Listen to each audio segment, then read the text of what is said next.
हम लोग श्रीमद् भागवतम से के तीसरे स्कंद के 26वें अध्याय के तीसरे श्लोक को पढ़ेंगे। देखिए, दूसरे में पढ़ा था, ज्ञानम निःश्रेयसार्थाय पुरुषस्यात्म दर्शनम यदाहुर्वर्णये तत्ते हृदय ग्रंथि निवेदनम। भगवान कह रहे हैं कि जिस ज्ञान को मैं दे रहा हूँ तुमको, वो पुरुष के आत्मदर्शन के लिए है। ये भी एक अर्थ लिया गया। अब एक इंटरेस्टिंग बात है कि हम लोगों ने पुरुष का अर्थ जीवात्मा लिया, तो कि सही है, लेकिन जीवात्मा को फुल आत्मदर्शन कब होता है, आत्म साक्षात्कार कब होता है? जब वो अपने आप को भगवान के सेवक के रूप में देखता है। ये समझते हैं बात? तो भगवान भी तो दिखने चाहिए, इज इट नॉट? तो अब इस श्लोक में 3.26.3 में पुरुष का अर्थ भगवान लेकर के उनके लक्षणों को बता रहे हैं। ऐसा नहीं कोई भी आपके सामने ला दीजिएगा कि देखो ये भगवान है। आपको याद होगा, मैं एक बार एग्जाम्पल दिया था, घटना सच्ची घटना ही, जय गुरुदेव वाले ये पास में। तो हम जा रहे थे यहाँ वृंदावन से वापस जा रहा था, मैं कानपुर जा रहा था बेसिकली। तो वो लोग भी जब करता हुआ देख रहे थे और ऐसे मेरे को मन करता है लोगों को थोड़ा पिन करने के लिए तो हमने भी देखा कि ये लोग कुछ हैं स्पिरिचुअल, ऐसा लग रहा है। भगवान कौन है? तो बोला कुछ नहीं, आप 15 दिन हमारे संग बोरी पहन के रहो, हम तुमको भगवान का दर्शन करा देंगे। हैं इतने चीप हैं भगवान का रेट बोरी से लग रहा है। मैंने कहा भगवान है कौन? भगवान दिखते कैसे? नहीं, गुरु जी बोले हैं कि वो किसी को मत बताओ। तो जब किसी चीज़ का लक्षण ही हमको नहीं पता, तो हमारे सामने कुछ भी रख दिया जाएगा और हम उसको कहेंगे हाँ ये तो ऐसे ही है। मैं एग्जाम्पल आपको दिया था एक और ना, इडली वाला, किसी एग्जाम्पल याद है आपको? साउथ इंडिया का एक हमारे ब्रह्मचारी थे, मेरे गुरु भाई थे, वो बैठ के प्रसाद पा रहे थे।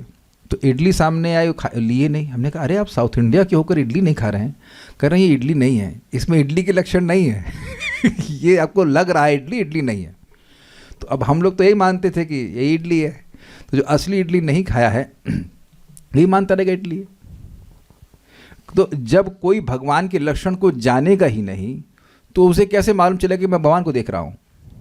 तो 3.26.3 में भगवान के लक्षणों का वर्णन होगा। And this is very nice. तो मेरे पीछे बोलिए, आप प्रयास कीजिए। अब तो मैं 3 बोलने वाले बोल गए, वेरी गुड। 1 2 3 बार हम बोलेंगे, ठीक है? अनादिरात्मा पुरुषो निर्गुणः प्रकृतेः परः प्रत्यग्धामा स्वयं ज्योतिर् विश्वयेन समन्वितम्। बोलिए, अनादिरात्मा पुरुषो निर्गुणः प्रकृतेः परः प्रत्यग्धामा स्वयं ज्योतिर् विश्वं येन समन्वितम्। अनादिरात्मा पुरुषो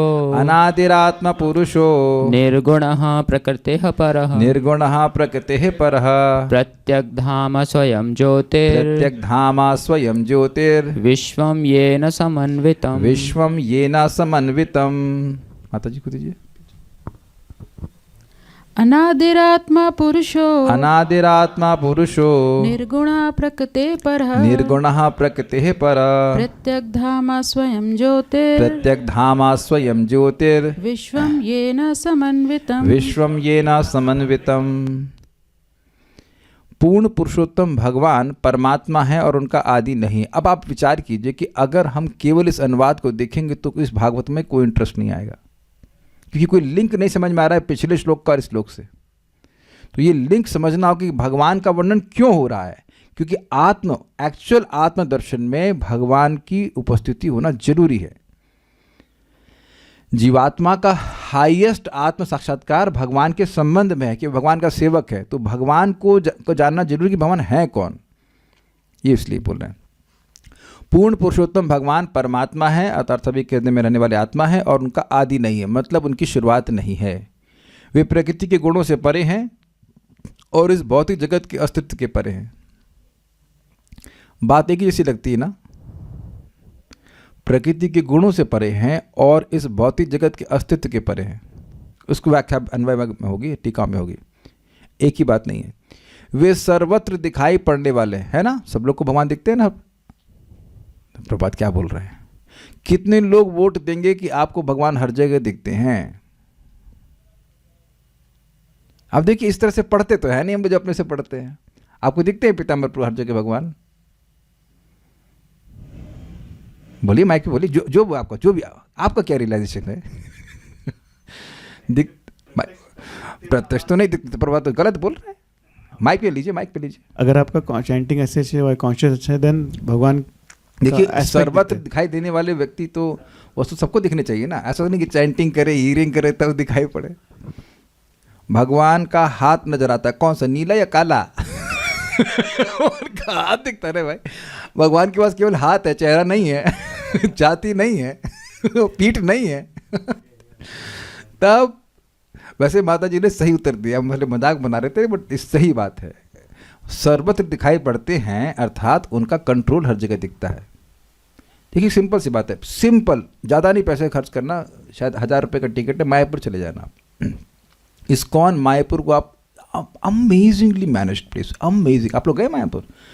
डैम अमेजिंगली मैनेज। मतलब आप अन्य मंदिरों में भी जाएंगे, आप अच्छे से हैं वो, लेकिन जो लेवल का मैनेजमेंट मायापुर में है भाई, हमने तो कहीं नहीं देखा। जीवी for example Govardhan eco village spotless, लेकिन आपका घर भी शायद उतना साफ होना जितना वो साफ रखते हैं। अमेजिंग, आपको लगेगा सर विदेश में आ गए आप, क्योंकि महाराष्ट्र का स्थान है। अमेजिंगली। अब वहाँ पर कौन मैनेजर है वो नहीं दिख रहा आपको, लेकिन मैनेजमेंट तो दिख रहा है कि नहीं? अगर नल टूटा हुआ है तो वो भी दिखाई पड़ता है कि हाँ, नहीं, वहाँ पे भी मैनेजर नहीं दिख रहा है, लेकिन बैड मैनेजमेंट दिख रहा है। ऑफ कर दीजिए इसको।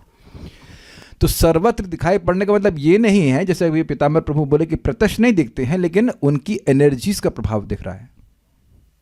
भाई सूर्य टाइम से उग रहा है कि नहीं? पिछले श्लोक में बोले थे ना भगवान, मत भयात वातो, या पिछले श्लोक मतलब पिछले अध्याय में, मेरे नियम से, मेरे आदेश से सूर्य टाइम से उगता है, तप आता है, मृत्यु सबको मार रही है, वर्षा हो रही, इंद्र वर्षा कर रहे हैं इत्यादि, सारे देवता भगवान की आज्ञा से चल रहे हैं। तो जो कंट्रोल देखते हैं उससे कंट्रोलर दिखता है, यद्यपि भगवान को साक्षात देखना संभव नहीं है, एटलीस्ट मटेरियल लाइफ में। अच्छा, क्योंकि वे स्वयं प्रकाशवान हैं और उनकी स्वयं प्रकाशवान कांति से संपूर्ण सृष्टि का पालन होता है। ये यहाँ नहीं समझ पाएंगे आप, आगे यहाँ देखेंगे भी हम लोग। पुरुषा, यहाँ पे पुरुष का अर्थ क्या है? पूर्ण पुरुषोत्तम भगवान। आत्मा अर्थात परमात्मा है, और जितनी बार आत्मा शब्द होगा तो आप उसे परमात्मा ही ग्रहण करेंगे। वो सभी के हृदय में रहने वाले परमात्मा है। एक बात, ये एक गुण है उनका। पुरुष का मतलब एक और भी है, अनुभव करने वाला, मतलब ज्ञान शक्ति से युक्त। भगवान सर्वज्ञ हैं, भगवान इंजॉयर है, एक्सपीरियंसर हैं, वो भी एक्सपीरियंसर है, मैं भी एक्सपीरियंसर हूँ और वह भी हैं, और मुख्यतः तो वो हैं। ठीक है, ये भी हो गया।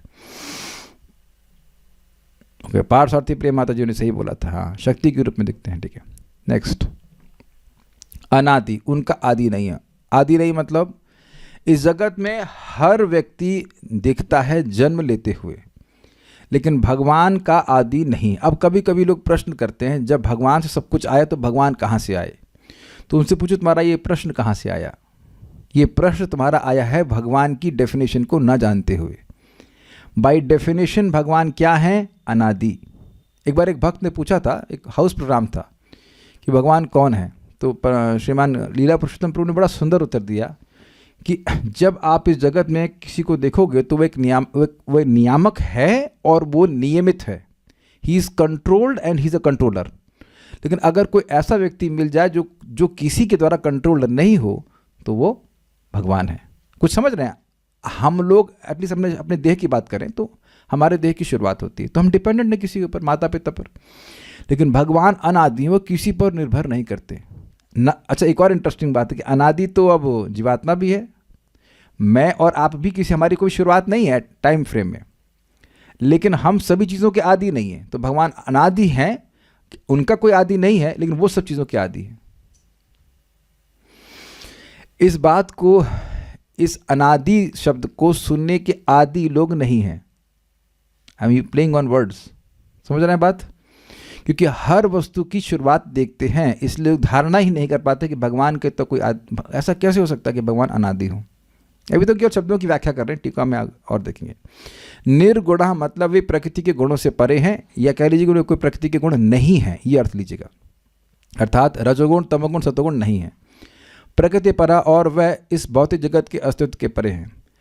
प्रत्यक धामा अर्थात वे सर्वत्र दिखाई पड़ने वाले हैं, और स्वयं ज्योति अर्थात वे स्वयं प्रकाशवान है। स्वयं प्रकाशवान वाले हैं मतलब उनको किसी प्रकाशक की जरूरत नहीं है। जैसे कभी कभी यहाँ बोलते हैं आपका चेहरा बड़ा चमक रहा है, तो क्या अंधेरे में भी चमक रहा है? क्योंकि आप बल्ब बंद करिए, अभी किसी की पत्नी या किसी का मतलब पति है जो भी बच्चा, इतना चेहरा उसका चमक रहा है कि बल्ब की जरूरत नहीं है, वो चमक रहा है क्योंकि उस पर प्रकाश पड़ रहा है, तो वहाँ उसको प्रकाशक की जरूरत है ना। लेकिन भगवान स्वयं प्रकाश हैं, इसका एक और अर्थ है। स्वयं प्रकाश मतलब आपके प्रकाश से नहीं दिखेंगे वो। जैसे कोई रात्रि में लालटेन ले आए, ये बहुत बड़ा हैलोजन ले ले और कहे मैं सूर्य को देख लूँगा, तो देख सकता है? नहीं देख सकता। सूर्य जब उदित होगा तो आप उसे रोक नहीं सकते, और सूर्य नहीं उदित हुआ तो आप देख नहीं सकते। समझे बात स्वयं प्रकाश की? This is very nice, very nice. स्वयं प्रकाश दीपक भी होता है एक सेंस में, लेकिन फिर भी दीपक को आप प्रकाश मार के देख सकते हो, लेकिन सूर्य को आप अपने प्रकाश से नहीं देख सकते। यानी कि हम अपनी शक्ति से भगवान को नहीं देख सकते हैं। जब भगवान प्रसन्न होंगे तब अपने हृदय में, हमारे हृदय में भगवान अपने आप को प्रकाशित करते हैं। और स्वयं प्रकाशित हैं इसलिए, और स्वतंत्र भी हैं इसलिए वो किसी के भी हृदय में प्रकाशित कर सकते हैं। ऐसा आप नहीं कह सकते कि मेरे हृदय में भगवान प्रकाशित नहीं कर सकते। भगवान को प्रसन्न किया तो भगवान प्रकाशित कर देंगे। ठीक है, स्वयं ज्योति। और ये न विश्वम, जिनकी स्वयं प्रकाशवान कांति से, अंग कांति से विश्वम संपूर्ण सृष्टि समन्वितम अर्थात पालित है। ये एक अर्थ लिया गया, आगे हम देखते हैं। अब भावार्थ दीपिका देखते हैं, बहुत अच्छी है। अनादि इत्यादि श्लोक से पुरुष का लक्षण बतलाया गया है। जिस पुरुष का दर्शन हो जाता है इस ज्ञान से, जिसको कि 3.26.2 में कहा गया था, वो उस पुरुष का लक्षण बता रहे हैं। और ये आत्मा ही पुरुष है। यहाँ पर ये जो आत्मा लगा रहे हैं, ये आत्मा शब्द परमात्मा में है, आत्मा के लिए नहीं बोल रहे हैं, क्योंकि हम विश्व का पालन करने वाले नहीं हैं। हम अपना ही पालन करने बहुत बड़ी बात है। एक आध दो बच्चे हो जाए, मान लो जिसके 2 बच्चे हैं और 5 हो जाए, तब बहुत बहुत ज़्यादा काम करना पड़ेगा ना। इनकंसीवेबल। किसी के हैं यहाँ पे 7-8 बच्चे, तो आप देख रहे हैं कि 2 बच्चों को पालन करना मुश्किल है। हम कहेंगे कि विश्व को पालन करना। अब आप कहेंगे ये सब क्यों व्याख्या कर रहे हो? क्योंकि मायावादी बोलेगा देखो उसमें आत्मा लिखा है, तुम संभावना करो कि तुम ही पूरे विश्व को पालन करने वाले हो। No, it is not like that.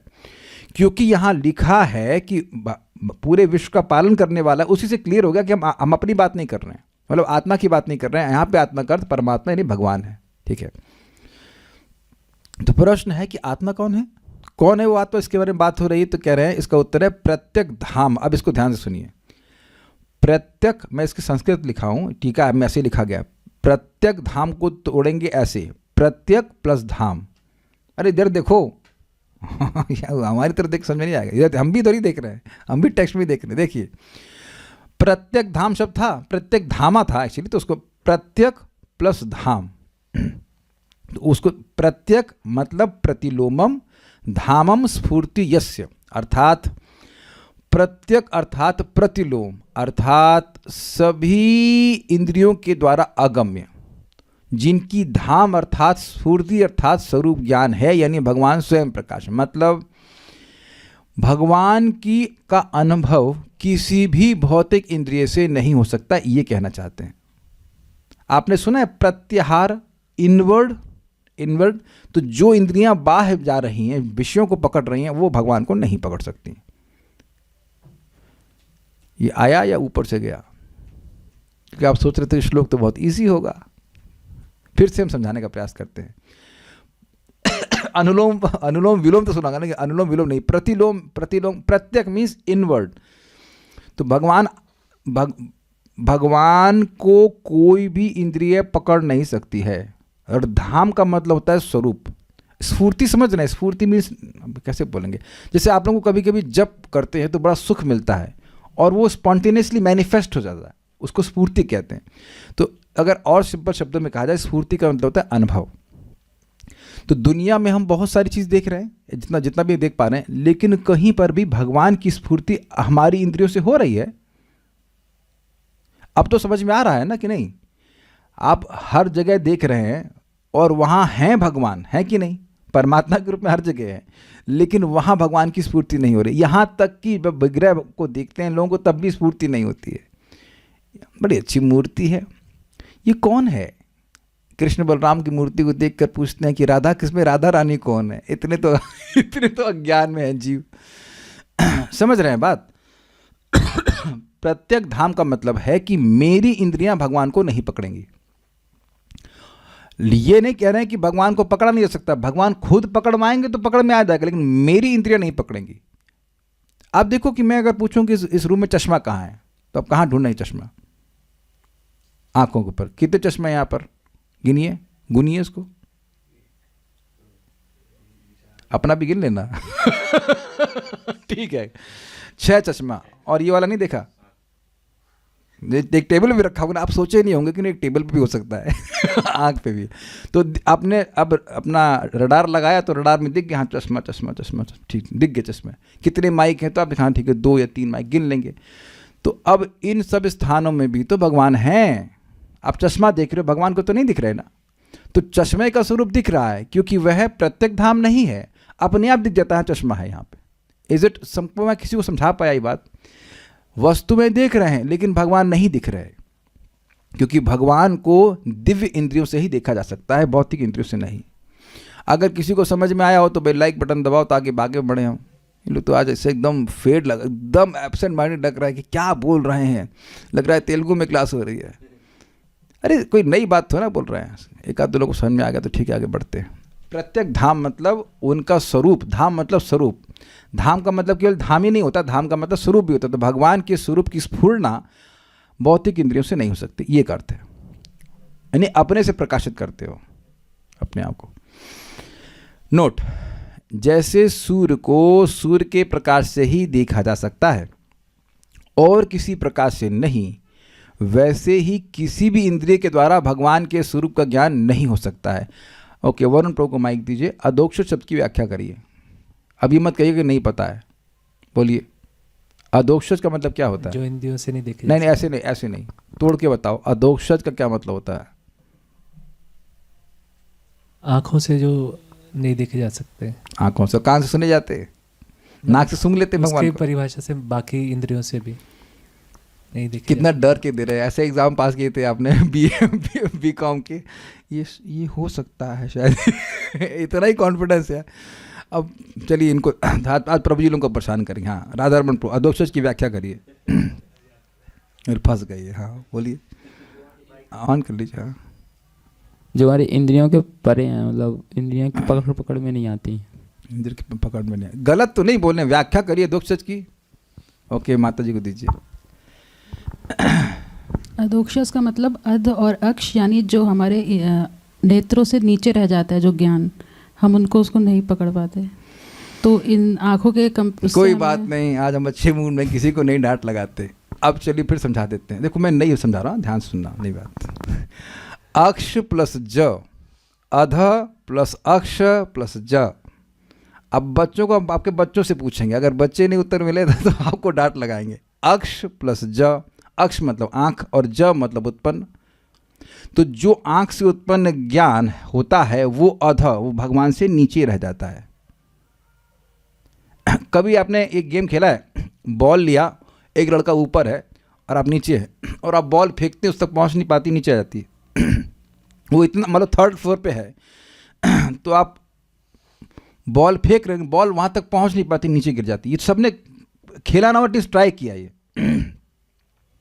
या वो किसी को मस्ती करने के लिए पाइप से पानी मारने का प्रयास करते हैं, लेकिन पानी ऊपर तक नहीं पहुँच पाता, गिर के आपके ऊपर आ जाता है। तो ये देखा है। और ना कुछ कर पाए तो अब आकाश पर थूकने का आकाश पर थूकने का प्रयास कीजिएगा तो थूक आपके ऊपर गिर जाएगी, आकाश तक नहीं पहुँच पाएगी। ठीक। मैं रिटर्न की बात बता रहा हूँ। तो इंद्रियों की एक रेंज है, आग ये देख सकती है, मैं आप लोग को देख सकता हूँ, एटलीस्ट आपको शरीर को देख सकता हूँ, इत्यादि इत्यादि। कान को सुन सकता है, नाक को सूंघ सकती है, लेकिन वो जो भी ज्ञान इंद्रियों से उत्पन्न हो रहा है, अक्ष प्लस ज, अक्ष के उपलक्षण से, आंख बोल दिया मतलब आंख नाक कान सब ले लीजिएगा, उससे उत्पन्न जो भी ज्ञान है वो भगवान से नीचे आ जा रहा है। कारण क्या, इसका प्रमाण क्या? प्रमाण ये है कि हम, भगवान असीमित सुख स्वरूप है, हमारी इंद्रिय तो कोई पकड़ नहीं रही है, वो तो जगत के भोग को पकड़ रही है। Is it okay? ये अब मैंने एग्जाम्पल क्यों दिया, या पहली बार नहीं सुन रहे हो भगवान के गुण को। अधोक्षज शब्द आपने कई बार सुना है, उसी को बोल रहे हैं प्रत्यक धाम। भगवान के स्वरूप को, भगवान के ज्ञान को कोई भौतिक इंद्रिय नहीं पकड़ सकती है। Is it okay? वही बात यहाँ प्रत्यक्ष धाम के रूप में बोल रहे हैं। तो भगवान के स्वरूप का ज्ञान भौतिक इंद्रिय से नहीं होता है, ये बात कही जा रही है। उसके बाद कुछ ऐसे दार्शनिक हैं जो आत्मा को क्षणिक मानते हैं, और इस बात को प्रभुपाद अपने तात्पर्य में भी समझाएंगे। समझिए यहाँ पे, आत्मा को क्षणिक मानने वालों के मत का खंडन करते हुए भगवान कपिल कहते हैं कि आत्मा अनादि है, जिसकी कोई शुरुआत नहीं है तो उसका अंत भी नहीं है। तो कुछ लोग कहते हैं कि आत्मा का संयोग होता है, आत्मा की उत्पत्ति होती है भौतिक पदार्थों के संयोग से। शरीर है तो आत्मा है, और शरीर जैसे नष्ट हुआ तो कॉन्शियसनेस से आत्मा नष्ट हो जाती है, ऐसा इन लोगों की धारणा है। और वही बात वो भगवान पे भी लागू कर सकते हैं, कर देते हैं। तो इसीलिए कह रहे हैं कि आत्मा यानी भगवान जो हैं वह क्षणिक नहीं है, अर्थात अनादि है, उनकी कोई शुरुआत नहीं, वो क्षणिक नहीं। तो ये बात खंडन हो गई, क्षणिक नहीं है। अच्छा, दूसरी बात यह है कि आत्मा इस जगत की भी नहीं है, जगत के भी नहीं, मतलब भगवान इस जगत के भी नहीं है। तो इसको समझाने के लिए कहते हैं आत्मा संसारी नहीं है, मतलब संसार का नहीं है। इस बात का प्रतिपादन करते हुए, प्रेजेंट करते हुए वे कहते हैं प्रकृति परे परह, अर्थात आत्मा प्रकृति से परे है, अर्थात अन्यों से असंग है। मतलब इस जगत की किसी भी वस्तु से आत्मा यानी परमात्मा मिक्स नहीं होते, इज़ नॉट पॉसिबल। भगवान का किसी भी वस्तु से कोई संपर्क नहीं है। भगवान का क्या संबंध है? नियामक और सामीप्य का संबंध है। पास में हैं और कंट्रोल कर रहे हैं, लेकिन छू किसी चीज़ को नहीं रहे हैं। जैसे चुंबक लोहे को कंट्रोल करता है, लेकिन छूने की जरूरत नहीं पड़ती है। हम लोग भी रिमोट से एसी को बंद करते हैं, ऑन करते हैं, लेकिन एसी को छूते नहीं है। Is it okay? आप देखो, जो पहले बातें सुनी वही बात रिपीट हो रही है, लेकिन थोड़ा सा अलग बात से। तो प्रकृति पर मतलब प्रकृति के परे हैं। यद्यपि भगवान इस जगत के कण कण में व्याप्त हैं, लेकिन कुछ भी उनमें व्याप्त नहीं हो रहा, उनमें प्रवेश नहीं कर रहा। जैसे आटे को जल गीला कर देता है, लेकिन भगवान को ऐसा कोई गीला नहीं कर सकता है, वो किसी से टच नहीं करते। इसी ठीक है। अब एक ये लाइन बड़ी जबरदस्त है, आत्मा के गुण ज्ञान इत्यादि हैं, ऐसा मानने वाले न्यायिकों आदि के मत का खंडन करते हुए कहते हैं कि वह निर्गुण है। देखिए, मैं यही समझा रहा था आपको कि निर्गुण और प्रकृति के परे ये एक ही जैसी बात लगती है ना? लेकिन एक ही बात क्यों बोलेंगे भगवान? अब यहां मैं फंस गया था जब मैं टीका को देख रहा था। ज्ञान तो गुण है ना आत्मा का, ये बात नहीं। हम नोट पढ़ेंगे और समझ आ जाएगा आपको। न्यायिक लोग यह मानते हैं कि आत्मा एक द्रव्य है और ज्ञान, सुख, दुख आदि उसके गुण हैं। गुण और गुणी, मान लीजिए मैं बुद्धिमान हूं, तो गुण उस वस्तु से अलग हुआ कि नहीं?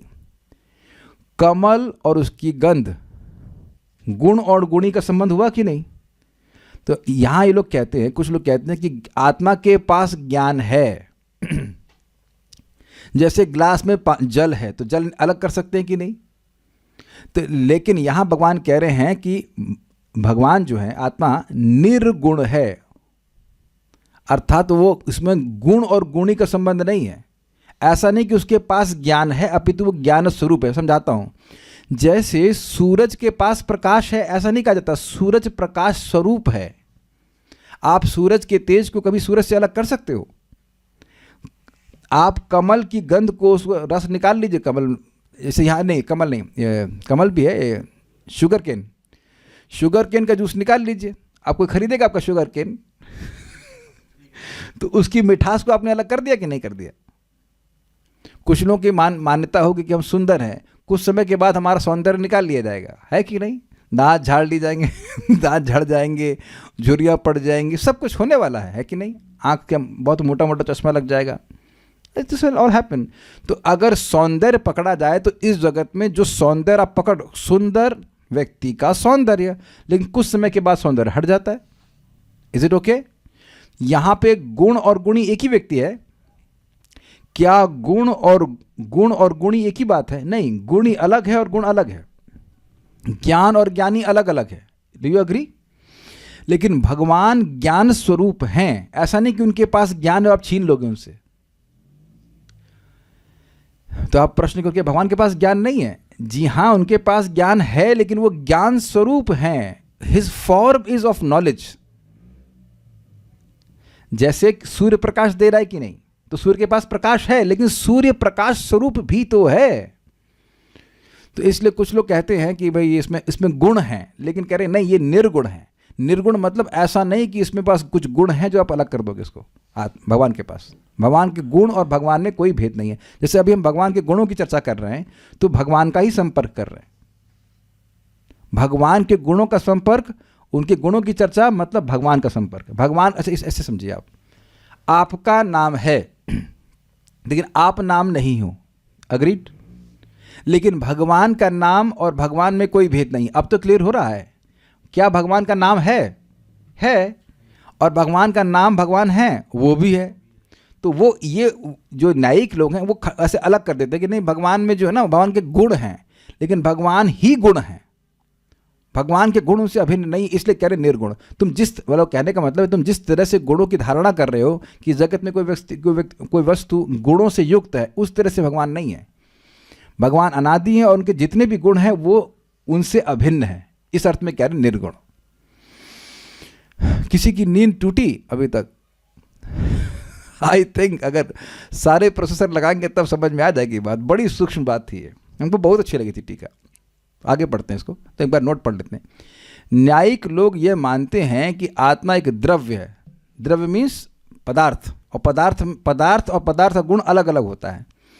और ज्ञान, सुख, दुख आदि इसके गुण हैं, अर्थात ज्ञान आत्मा से अलग कोई विशेषता है जो उसमें जुड़ी हुई है। परंतु यदि ज्ञान को आत्मा का गुण मान लिया जाए तो वह बदलने वाला और अलग वस्तु हो जाएगा, जिससे आत्मा कभी ज्ञानी तो कभी अज्ञानी बन सकती है। ऑल दो फीमेल शब्द रखा है, लेकिन भगवान की बात हो रही है। जबकि यहाँ आत्मा को यानी परमात्मा को निर्गुण कहा गया है। इसलिए आत्मा में ज्ञान गुण की तरह नहीं है, बल्कि आत्मा स्वयं ही ज्ञान स्वरूप है। ओके, जैसे सूर्य तेज स्वरूप है, सूर्य तेज को होल्ड नहीं कर रहा है जैसे ग्लास पानी को होल्ड करता है ना, सूर्य तेज स्वरूप है। जैसे एक एग्जांपल आपको दूंगा, और वो चीनी क्या बोलते हैं, खिलौना बोलते हैं उसको। दिवाली में खिलौने होते हैं, वो बकरी है, ये है, अलग अलग रूप होते हैं, लेकिन वो चीनी से ही बने। अब उसमें आप मिठास को अलग नहीं कर सकते, उसका स्वरूप ही मीठा है। भले वो किसी रूप में भी दिख रहा है, लेकिन वो बना ही चीनी का है। अब तो समझ में आ रहा होगा आपको, ठीक है। इसी अर्थ में उसे निर्गुण कहा जाता है, यानी उसमें द्रव्य गुण का भेद नहीं है, बल्कि यह शुद्ध चेतना ही है। ठीक है, अब हम आगे बढ़ते हैं। मीमांसक आदि आत्मा को ज्ञान का विषय मानते हैं, मतलब ज्ञान के द्वारा भगवान का बोध हो जाएगा। हम ज्ञान का अनुशीलन करेंगे और भगवान को पकड़ लेंगे। उसका खंडन करते हुए कहते हैं कि स्वयं ज्योति अर्थात आत्मा स्वयं प्रकाश होने के कारण प्रकाशकांतर निरपेक्ष है। क्या मतलब हुआ? मतलब देखिए, ज्ञान को एक टॉर्च की तरह लीजिए, तो टॉर्च होगा तो जो भी अंधेरा है उसमें भी हम वस्तु को देख लेंगे। ये किए हैं कि नहीं किए हैं कभी? उस ज़माने में जब इन्वर्टर नहीं हुआ करता था, लाइट चली जाती थी, लोग क्या करते थे? टॉर्च बगल में रखते थे। आप लोग ये लोग बच्चे लोग नहीं देखे हैं, वो सौभाग्य नहीं मिला है। मिला इन लोग को सौभाग्य? अच्छा, नहीं, इनको नहीं मिला। आप लोग को सौभाग्य मिला है? वैभव प्रभु हो, इन्वर्टर जब नहीं हुआ करता था तो जब लाइट चली जाती थी, हमारे घर लखनऊ में तो उस घर में 14 घंटा नॉर्मल था, मतलब 14 आवर्स वो आराम से काट देते। से लगता है कि बिजली देनी ही नहीं इनको। और मेरे घर के पीछे एक नाला बहता था, विरजा रिवर, उधर सामने खूब लाइट, और हम लोग जो है विलेज वाली लाइट में आते थे तो आराम से काटते थे। तो मुझे अच्छे से याद है कि लाइट चली जाएगी तो अब स्नान करने जाना, कुछ करना है तो टॉर्च जलाइए। तो टॉर्च जलाते हैं ताकि जो वस्तु में अंधेरे में उन पर टॉर्च का प्रकाश पड़े, आप देख लो। ऐसे सूर्य को भी देख लेंगे आप। रात्रि में कोई कहे भाई सूर्य कहाँ है, ढूंढो ढूंढो सूर्य कहाँ है, तो हो सकता है कि एक टॉर्च से ना दिखें, दुनिया के सारे लोग टॉर्च जलाएंगे तो दिख ही जाएंगे ना। अब आप समझ में आ रहा है? सूर्य जब उदित होता है तो किसी को टॉर्च की जरूरत नहीं होती है, वो अपने आप दिखा देता है। लेकिन अगर सूर्य उदित नहीं है तो अब आप अपने ज्ञान की टॉर्च से भगवान को नहीं देख सकते। इसलिए कह रहे हैं कि वह स्वयं ज्योति, वो आपके द्वारा, हमारे द्वारा नहीं होता। हम कितना भी ज्ञान का अनुशीलन करें, भगवान नहीं समझ में आते। इसी बात को बोला गया है, नायम आत्मा प्रवचने न लभ्यो न बहुधा श्रुतेन इत्यादि इत्यादि। इसमें बोला गया है कि जो व्यर्थ की बात कर रहा है, भगवान के संबंध में बात नहीं कर रहा, उस तरह के प्रवचन करने से भगवान समझ में नहीं आते हैं। जिसको भगवान स्वयं चुनते हैं उसको वह अपने स्वरूप को प्रकाशित करते हैं। अब क्लियर हो गया? कितना जगत में लोग बातें करते हैं लेकिन भगवान उन प्रसन्न नहीं होते जब तक तब तक अपने आप को नहीं प्रकाशित करते। ये बात समझनी। तो स्वयं ज्योति का एग्जाम्पल आपको सूर्य से बिल्कुल समझ में आ रहा होगा कि सूर्य स्वयं प्रकाश हैं, वह अपने स्वरूप को स्वयं अपने प्रकाश से प्रकाशित करेंगे, उनको किसी और के प्रकाश की जरूरत नहीं है। तो ज्ञान के अनुशीलन से भगवान नहीं पकड़ में आते। भक्ति करने से, भक्त्या माम अभिजानति यावन यश्चास्मि तत्पतः, भगवान भक्ति करने से प्रसन्न होते हैं। तो जब भगवान प्रसन्न होते हैं तो स्वयं अपने आप को, अपने भक्त को प्रकाशित करते हैं। मैं एग्जाम्पल देता हूँ भाई, थ्योरी आपने सुन ली कि नाम और नामी में कोई भेद नहीं है, लेकिन इसका रियलाइजेशन कैसे होगा? नाम बार बार जब बोलेगा, भगवान का प्रसाद ग्रहण करेगा, तो भगवान प्रसन्न होकर वो अनुभूति भक्त को देते हैं। और फॉर्मूला हमको बता दे रहे हैं, प्रभुपाद बताते हैं कि जैसे जीवात्मा भगवान का अंश है, ऐसे ही जीवात्मा भगवान के नाम का, गलत बोल गया, जैसे जीवात्मा भगवान का शाश्वत सेवक है, ऐसे ही क्योंकि नाम और नामी में भेद नहीं है तो जीवात्मा भगवान का भी शाश्वत सेवक, भगवान के नाम का भी शाश्वत सेवक है। तो इस भावना में अगर कोई निरपराधिक रूप से जप करता है एक, और अपने सामर्थ्य के अनुसार भगवान के नाम को दूसरे को देने का प्रयास करता है दूसरा, तो he is elevated to the understanding that the name is not different from Krishna. समझ में आए बात? ये समझे कि भगवान का नाम, प्रभु बोलते ना व्यक्ति हैं, वो भी मेरे स्वामी हैं और मैं उनका शाश्वत सेवक हूँ, और इस तरह से 10 अपराध से बचते हुए नाम उच्चारण करें साधना में, और दूसरा दूसरों को भी हरि नाम दे, तो दाम प्रभु प्रसन्न होकर के अनुभूति, ये रियलाइजेशन उस साधक को देंगे कि देखो मैं भगवान से अभिन्न हूँ। नाम और नाम में कोई भेद नहीं है, आपको नाम जपे आपको अनुभव हो जाएगा कि भगवान है। ऑल तो ये मैं थ्योरी से बोल रहा हूँ अभी, बट थ्योरी के प्रयास करते करते हमको कुछ रियलाइजेशन आगे होगा। तो मैं ये सब बात क्यों बोल रहा हूँ? नाम को आप संतुष्ट करेंगे तो नाम प्रभु स्वयं प्रकाश हैं और वह स्वयं अपनी महिमा का प्रकाशन हृदय में करते हैं। Is it all okay? जैसे धाम में हम लोग बैठे हुए हैं, अब यहाँ बहुत बार कचरा भी दिखाई पड़ता है, तो धाम की जब व्यक्ति सेवा करता है, भजन करता है, तो धाम भी भगवान से भिन्न अपनी महिमा हृदय में प्रकाशित करते हैं। भौतिक लोगों को समझ में नहीं आएगा ये बात। I hope you cutting this point. स्वयं ज्योति मतलब उनको किसी और प्रकाशक की जरूरत नहीं है और न ही उनको किसी और प्रकाश से देखा जा सकता है। अच्छा, पर आप कहेंगे कि फिर ये तो गलत बात हुई, अभी आपने बोला कि भक्ति के द्वारा भगवान को जाना जा सकता है। तो अब एक साधन मिल गया ना जिसके द्वारा भगवान को जाना जा सकता है। तो भाई भक्ति किसकी वृत्ति है? भगवान की अंतरंगा शक्ति की वृत्ति भक्ति है। तो अगर भक्ति के द्वारा भगवान को आप जान रहे हैं तो भगवान के ही द्वारा जान रहे हैं, वो स्वयं ज्योति ही कहा जाएगा। भाई सूर्य को भी देखते हैं तो प्रकाश में देखते हैं, लेकिन वो प्रकाश किसका है? वो सूर्य का है, ना कि आपकी लालटेन का। Is it all okay? Clear? मैं फिर रिपीट करूंगा इस बात को क्लियर करने के लिए। सूर्य के प्रकाश से आप सूर्य को देखते हैं, तो भक्ति तो भगवान का ही प्रकाश हुआ ना, वो उनकी इंटरनल पोटेंसी हुई, उसके द्वारा भगवान को देखते हैं। तो कोई खंडन, कोई गलत विरोधाभास तो नहीं हो रहा है इसमें। स्वयं आत्मा के स्व प्रकाशत्व का कारण बतलाते हुए कहते हैं कि विश्व ये न समन्वितम, अर्थात संपूर्ण जगत आत्मा से पालित है और उसी से प्रकाशित है। थोड़ा समझिए, ये स्वयं ज्योति हैं, उसका कारण विश्व ये न समन्वितम कैसे हुआ? देखिए बात ये है, विश्व ये न समन्वितम मतलब भगवान के द्वारा ये पूरा जगत पालित है और उन्हीं से प्रकाशित है। प्रकाशित मतलब समझते हैं, मैनिफेस्टेड। आप जानते हैं कि एक समय में प्रधान था, वाकई एक टाइम में प्रधान था, ठीक है। सृष्टि से पहले क्या था? प्रधान था। दीक्षा माता जी को याद है आपको? प्रधान टाइप करो, बताओ फटाक से प्रधान क्या? कॉन्फिडेंट लग रही, प्रधान समझ में आ गया। तो प्रधान से पहले क्या था? राधारमण प्रभु प्रधान ही था, ठीक है, तो इसीलिए प्रधान कहते हैं। कोई नहीं था, ठीक है, मुख्य। तो प्रधान से पहले प्रधान पर भगवान महाविष्णु दृष्टिपात करते हैं। तो राधारमण प्रभु आपने उनको फ़ोन किया था, भाई बहुत हो गया, सृष्टि करो। किसी ने फ़ोन किया था? कैसे फ़ोन करते? फ़ोन तो मैनिफेस्ट ही नहीं हुआ था, समझे? तो भगवान ने प्रधान पर दृष्टिपात करके उसको मैनिफेस्ट किया। किसको मैनिफेस्ट किया? महतत्व को मैनिफेस्ट किया। Is it okay? तो अब इस जगत के प्रकाशक कौन है? भगवान महाविष्णु हुए कि नहीं? Is it okay? केवल इस बात को समझिए। तो अब आप समझ सकते हैं कि भगवान का जो दृष्टिपात है वो उनसे आया। कुछ लिंक समझ रहे हैं स्वयं ज्योति और विश्व ये न समन्वितम को? भगवान ने इस जगत को प्रकाशित किया। जैसे सूर्य इस जगत को प्रकाशित करता है, ऐसे भगवान ने इस जगत को प्रकाशित किया, क्योंकि स्वयं ज्योति। इस जगत के प्रकाशन के लिए उस जगत की वस्तुओं को भगवान पर निर्भर रहना पड़ता है, लेकिन क्योंकि भगवान स्वयं ज्योति हैं, इसलिए उन्हें किसी को प्रकाशन करने की जरूरत नहीं, किसी से हेल्प नहीं मांगे। अरे भाई थोड़ा डोनेशन दीजिए, ईंटा दीजिए, लोहा दीजिए, हमें जगत की सृष्टि करनी ना हो, वो खुद ही प्रकाशित कर दी सब कुछ। मैं फिर पूछना चाहूँगा, ये बात समझ में आई? ये बड़ा इंट्रिकेट पॉइंट था। भगवान अकेले ही जगत को प्रकाशित करने वाले बात है, मैंने मैनिफेस्ट करने वाले हैं। तो अगर वो स्वयं ज्योति नहीं होते तो किसी की सहायता लेनी पड़ती ना।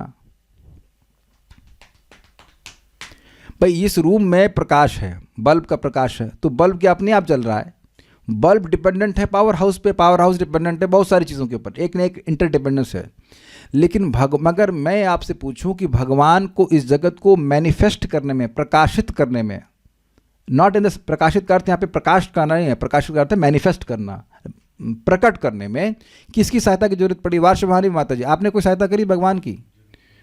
कोऑपरेट नहीं कर रहा। ये जीवात्मा ऐसा ही है, भगवान से कोई कोऑपरेशन नहीं कर रहा है, अनादिकाल से कभी सहायता नहीं करी, कोई सहायता नहीं कर रहे, तो कोई कर भी नहीं सकता सब सो ही रहे थे हम लोग।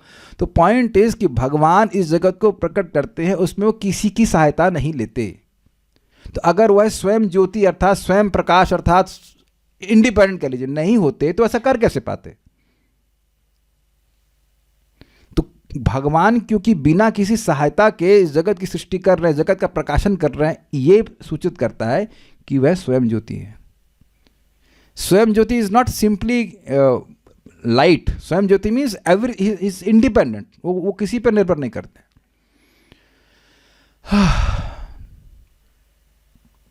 कुछ चमका आप लोगों को। और समन्वितम का एक और अर्थ होता है युक्त, वो अगला देखेंगे अब। और समन्वितम का एक अर्थ है पालित, सभी जीवों को भगवान पालित कर रहे हैं, ये बात है। इन्हीं हेतुओं से पुरुष का प्रकृति से परत्व भी सिद्ध हो गया। मतलब इस कारण से ये समझ में आ रहा है कि भगवान प्रकृति के परे हैं। क्यों? प्रकृति के परे हैं तभी तो प्रकृति की सृष्टि करे, प्रधान के परे हैं तभी तो प्रधान पे दृष्टिपात किए। पूरे जगत को पालन करने की शक्ति हमारे तो है नहीं, हो नहीं सकती है। प्रकृति के परे भगवान है तभी न उसको कर पा रहे हैं। तो ये बात समझने में ईजी है। अभी आज ईमानदारी के 15 मिनट है तो सारा दर्शन भी पढ़ लेते, ईजी है।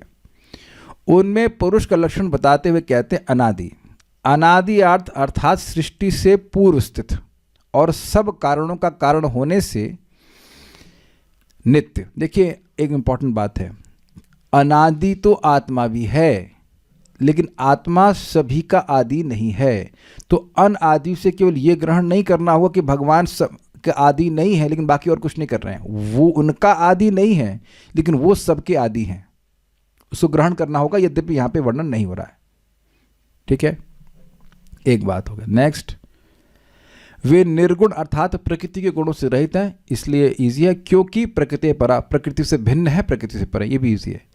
ये इंटरेस्टिंग है। प्रत्यक धामा, प्रत्यक अर्थात सब इंद्रियों से अगम जिनका धाम कारण सागर है, वे भगवान। भाई पहले धाम का अर्थ दिया गया था स्फूर्ति या स्वरूप, अब यहाँ धाम का अर्थ दिया जा रहा है उनका अबोध। तो अब आप लोग कारण सागर तो होके आए ना। राधा शर्मा माता जी, कारण सागर ट्रेन है कोई? कारण सागर एक्सप्रेस? इनको नहीं पता, बेचारी कहीं ट्रैवल नहीं करती, प्रभु जी नहीं लेके जाते होंगे। गौरव प्रभु आप तो जानते होंगे। कारण सागर एक्सप्रेस नाम है, नाम भी है किसी ट्रेन का सा, कारण सागर एक्सप्रेस। तो आप जानते हैं कि ऐसी कोई ट्रेन, कोई फ्लाइट नहीं जो कारण सागर ले जाए आपको, एक्सेप्ट चैंटिंग ऑफ हरे कृष्ण मंत्र। तो प्रत्यक मतलब इंद्रियों के द्वारा अगम्य, इंद्रियां कभी कारण सागर को नहीं पकड़ सकती हैं भाई, वो तो ब्रह्मांड के बाहर है ना। तो कह रहे भगवान जो हैं वो प्रत्यक धाम अर्थात वो ऐसा उनका धाम है, कारण सागर है, जो इंद्रियों के द्वारा कभी पहुंचा ही नहीं जा सकता है। तो ये स्पष्ट है कि ये आत्मा के बारे में बात नहीं हो रही है। आत्मा मतलब जीवात्मा के बारे में बात नहीं हो रही। जीवात्मा का अबोध कारण सागर नहीं है। आप लोग अपने वो क्या कहते हैं उसको, एड्रेस में तो लिखते नहीं कारण सागर, पिन कोड क्या लिखेंगे? पिन कोड अब कारण सागर का। तो आप समझ गए कि आपका और मेरा धाम वहाँ पे नहीं है। गंगा जी को कारण सागर के जल है ना, गंगा जी तो कारण सागर का जल है ना। तो इस कमेंट का प्रयोजन क्या है पता नहीं। अतः स्वयं ज्योति मतलब स्वयं प्रकाश। उनके स्वप्रकाश होने का कारण यह है कि उन्हीं के द्वारा समन्वित अर्थात संयुक्त होकर यह समस्त विश्व प्रकाशित हो रहा है। ये थोड़ा समझिए, अतः को लिंक समझना होगा। भाई उनका धाम जो है वो तो कहीं किसी के पकड़ में आ नहीं रहा है, तो जब तक वह प्रकाशित नहीं करेंगे वो किसी को समझ में आने वाला नहीं है। यही तो महाराज बताते हैं, भगवान बार बार इस जगत में आते हैं तब भी हल्ला होता है कि भगवान निराकार हैं। तो अगर भगवान है ना, अगर भगवान बिल्कुल ना आए तब तो कोई मानेगा ही नहीं कि भगवान है। देखिए ये इसीलिए भगवान के बारे में बार बार सुनना जरूरी है। हम इस जगत के टुच्चे लोगों के बारे में सुनते हैं जो आज हैं कल कहेंगे भाई वो तो कल ही हो सकता है कि वो न रहें, हमारे बीच में न रहें। यहाँ तक कि देवता भी शाश्वत नहीं है। तो भगवान का स्वरूप ही इतना अद्भुत है कि बिना सुने आप समझ ही नहीं सकते हो। ऐसा कोई व्यक्ति है ही नहीं जिसका नाम बोलने से वो अब उपस्थित हो जाएगा। You have to hear it millions of times, तब कुछ बात समझ में आती है। जब भगवान के गुण समझ में आते तब भजन करते हैं, नहीं तो ऐसी जगह अपना समय इन्वेस्ट करता रहेगा जिससे कुछ फायदा नहीं हो रहा, उसको कुछ फायदा नहीं हो रहा। All of us are like this. गुणों से तो आकर्षित होते हैं, लेकिन भगवान जैसा कोई गुणी व्यक्ति है ही नहीं जगत में। तो स्वयं ज्योति का मतलब है कि स्वयं प्रकाश है, वो खुद अपने आप को प्रकाशित करते हैं। इसीलिए तो कुछ लोग बेवकूफ़ होते हो कहेंगे कि कृष्ण का जन्म हुआ था मथुरा में। ना, कृष्ण मैनिफेस्ट हिमसेल्फ, प्रकट होते हैं वो तो जन्म भी कहा जाता है, लेकिन वो खुद अवतरित होते हैं। पहले वो वसुदेव जी के हृदय में आए और वसुदेव जी के हृदय से देवकी के हृदय में चले गए। उस तरह से जगत में बच्चे पैदा होते हैं वैसे नहीं हुए। तो आप समझ सकते हैं कि ये भगवान की इंडिपेंडेंस को सूचित करता है। तात्पर्य को हम लोग शाम को पढ़ेंगे, वो जल्दीबाजी में नहीं करेंगे। कोई प्रश्न किसी भक्त का है तो। दीक्षा माता जी ने कहा गुणों की साम्य अवस्था को प्रधान कहते हैं। वेरी गुड, समझ में आ गया। राधा शर्मा माता जी कहते हैं आँख नहीं, प्रकृति और जीवों की भी तो इच्छाएं हैं, इसके लिए ही तो ये सब प्रकाशित कर रहे हैं। देखिए अच्छी बात है, आप कह रहे हो कि जीवों की इच्छाएं हैं और इसलिए प्रकाशित कर रहे हैं, लेकिन जीवात्मा प्रकाशित नहीं कर रहा है। मान लीजिए मैं कहूं कि आप ये बना दो, तो मैं नहीं बना रहा हूं, मैं खाली बोल रहा हूं कि बना दो। बनाने वाला तो कोई और है ना। और देखिए जीवों की इच्छाएं हैं, लेकिन भगवान महाविष्णु में सब लोग सो रहे होते हैं कि नहीं? तो कोई जग करके बोलने वाला भी नहीं होता कि भाई सृष्टि कर दो है ना। जैसे आप देखो कि माता के बच्चे सो रहे होते हैं, ये माताएं सब लोग जानती है इस बात को। तो बच्चे का टाइम हो जाता है खाने का, तो उसे थप्पड़ तो नहीं, उठा करके खाना बना के रेडी करती हैं, उठा कर बेटा खा ले तू। ये हमारी स्थिति है। हम लोग तो अब चाहेंगे कि महाविष्णु में सोते रहे, कौन काम करेगा लेकिन जगाते भी भगवान हैं, सृष्टि रच देते हैं फिर जगाते भी भगवान है। तो सुन चुके हैं हम सृष्टि तत्व में, ये बात है। तो आप ये नहीं कह सकते कि इस जगत का प्रकाशन करने वाले हम हैं, क्योंकि हम लोग तो सो रहे होते हैं। गंगा जी को कारण सागर का जल है ना। अच्छा, वेरी गुड। ये बताइए कि आप तो कलकत्ता में रहते ना काले कृष्ण प्रभु, तो गंगा जी को तो देखे ही होंगे आप। तो जैसे गंगा जी में आप स्नान किए थे तुरंत आपको कारण सागर दिख गया था ना सीधे कारण सागर की फोटो दिख गई थी आपको। तो आप जान रहे हैं कि यस, गंगा जी का जल कारण सागर से है, उसमें कोई विरोध नहीं है। लेकिन वह तो आप शास्त्र से सुनते हो ना, आपको तुरंत तो दिखाई नहीं पड़ रहा है कि अच्छा ये कारण सागर से आ रहा है। अरे अपने घर में जो नल में पानी आ रहा है वो कहाँ से आ रहा है उसका कारण जानते हैं आप? वो भी नहीं पता कहाँ से आ रहा है। तो ये है सब भगवान की स्थिति। See Krishna is so amazing, is it not? So कुछ गुणों का चर्चा हुआ, फिर शाम को चर्चा करते।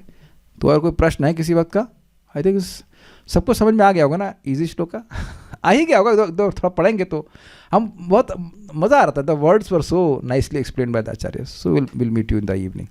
श्रीमद् भागवतम की जय, श्रील प्रभुपाद की जय, निताय गौर प्रेमानंदे। Thank you.